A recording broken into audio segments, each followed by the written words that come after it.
Alors, aujourd'hui, sur Autant Savoir, on s'intéresse à un droit. D'aucuns vous diront que c'est un droit fondamental, c'est même un principe inhérent à toute constitution presque. On parle du droit à la vie. Avant de recevoir Fidèle Kikan, on suit ce reportage. Vous êtes-vous déjà demandé qui veille au respect des droits de l'homme au Bénin? L'institution dont c'est le rôle est la Commission béninoise des droits de l'homme. Totalement indépendante, elle œuvre pour la promotion et la protection des droits de l'homme. L'État béninois nous a confié la mission de protéger les droits de l'homme. La protection s'entendant comme la prévention. Prévenir que la violation survienne et si elle survenait, travailler à ce que la victime ait droit à la justice et obtienne réparation.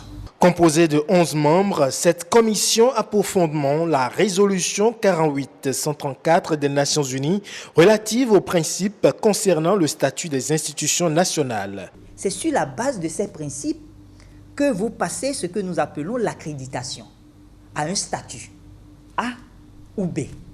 L'intérêt réside dans le fait que vous pouvez participer pleinement en tant que membre à l'Assemblée mondiale des institutions nationales des droits de l'homme. Vous pouvez avoir le droit de vote, vous pouvez prétendre à occuper des postes dans ces institutions. La Commission agit donc en veille sur les questions de droits humains et contrôle les engagements du Bénin dans le monde. Notre particularité en tant que Commission, c'est que nous avons un rôle de conseil auprès des pouvoirs publics.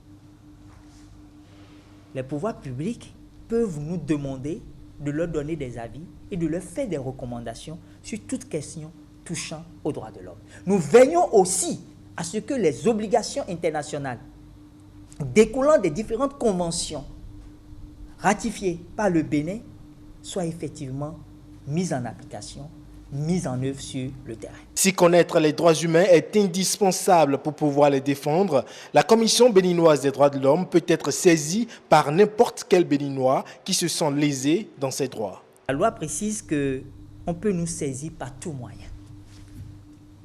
À l'aide du numérique, vous pouvez nous saisir par SMS, vous pouvez nous saisir par WhatsApp, vous pouvez nous saisir par Facebook.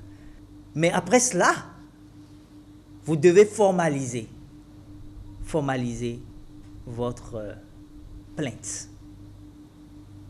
Et là, la loi précise que vous devez nous saisir par écrit ou verbalement ou tout autre moyen utile permettant de fixer les éléments formels et substantiels de votre requête.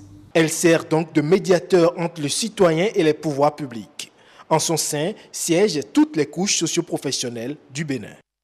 Voilà, vous l'avez vu en image, Fidèle Kikan est déjà avec nous sur ce plateau. Avec lui, on s'intéresse au droit à la vie. On se demande si ce droit est au-dessus de tous les droits. Il nous le dira dans un instant. Mais avant, mesdames et messieurs, ma première question pour Fidèle, je crois que c'est celle-ci. Fidèle, comment tu vas? Bonsoir. Je vais très bien, bonsoir Agnès. Merci de nous rejoindre sur ce plateau. C'est moi qui suis honoré de votre invitation. D'accord, je sais qu'il y a 3 jours, comme on le dit ici au Bénin, communément. Merci de nous revenir. C'est une rentrée donc. Voilà, une rentrée, tu as tout compris. Donc ce soir, justement, avec la rentrée, on s'intéresse au droit à la vie. C'est vrai, hein, ici on est très religieux et tout. Il y a ce que la religion dit, mais il y a aussi ce que le droit dit. Quand on parle de droit à la vie, de quoi il s'agit concrètement? Alors le droit à la vie, c'est une prérogative que tout être humain reconnu comme tel a, à ce qu'on ne puisse pas attenter à sa vie, de toute façon contre sa volonté. Alors, si je précise contre sa volonté, c'est que malheureusement, la bonne nouvelle ou la mauvaise nouvelle, c'est que le droit à la vie n'est pas un droit non dérogeable. D'accord. Il y a au moins 2 dérogations. Il y a des exceptions. Il y a des exceptions. On va parler d'exceptions pour que tout le monde comprenne. Donc, le droit à la vie, il faut vivre pour avoir à jouir des droits humains. Donc, c'est vraiment la mère de tous les droits. C'est le principe fondamental qui fait que l'homme existe et qu'il est considéré comme tel. D'accord. Alors, dans mes recherches, on nous parle de 1948, hein, quand on a commencé par parler de ce droit-là. Pourquoi avant, on n'en parlait pas? Est-ce qu'avant, on ne vivait pas? Est-ce qu'avant, la vie n'était pas sacrée, elle n'était pas importante?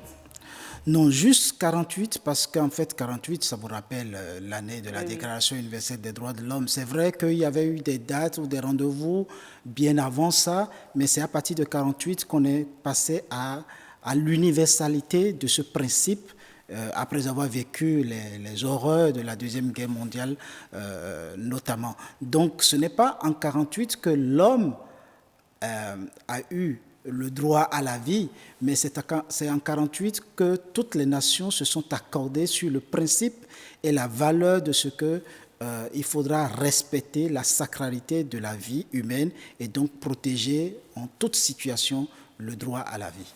Alors justement, je ne sais pas s'il y a des exceptions, hein, mais selon mes recherches, il m'est apparu que la plupart des constitutions reprennent justement ce principe de sacralité de la vie.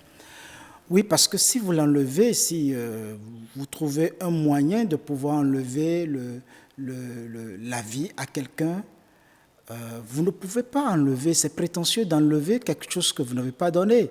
La seule personne qui nous a donné la vie, c'est Dieu. Et donc, c'est la seule personne, Dieu, quelle que soit votre religion, quelle que soit votre croyance, tout le monde est d'accord qu'aucun homme humain n'a donné, n'est auteur de la vie. Et donc, c'est prétentieux de pouvoir arracher quelque chose que vous n'avez pas donné. Donc, il y a quelque chose qui excède l'homme. C'est pour ça déjà qu'il faut parler de la sacralité de la vie. Et donc, en plus, c'est une question de justice aussi. D'accord. Parce que la justice doit avoir ce côté pédagogique, la justice doit avoir ce côté qui permet à l'individu qui est soustrait de la société à un moment donné de s'amender pour soit réintégrer la société ou soit servir d'exemple si jamais il avait par exemple écopé d'une prison à perpétuité. D'accord. Mais jamais l'État ne peut se transformer à travers sa justice, par exemple, à un meurtrier. Je suis contente. C'est pour ça que l'État béninois, vous avez vu l'argumentaire qui a accompagné le dernier acte que l'État béninois a eu, par exemple, c'est-à-dire la commutation des peines de mort. Le Conseil des ministres disait, nous allons rentrer dans le Conseil des États modernes. Donc l'État moderne, c'est l'État qui respecte le droit à la vie, quelles que soient les circonstances. L'État moderne, c'est l'État qui protège et qui promeut le droit à la vie. D'accord. Nous sommes quand même sur un continent et principalement dans un pays où il y a eu des moments de notre histoire où la vindicte populaire était presque au-dessus de la justice, en tout cas telle qu'on la conçoit. Est-ce que vous avez l'impression que ce principe-là, justement, n'est pas remis en cause par la vindicte populaire?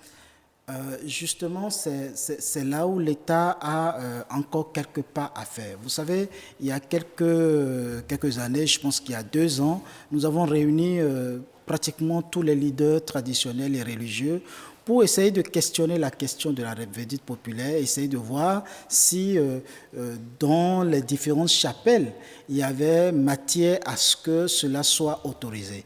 Et unanimement, que ce soit les chefs traditionnels ou les chefferies religieuses, tout le monde a été d'accord qu'aucune religion, aucune tradition ne promeut la vindicte populaire. Les raisons qui avaient été évoquées semblent de ce que la vindicte populaire a de s'éclore sur une méfiance justifiée ou non, un divorce justifié ou non entre les populations et la police ou entre les populations et le dispositif sécuritaire en général, en son temps.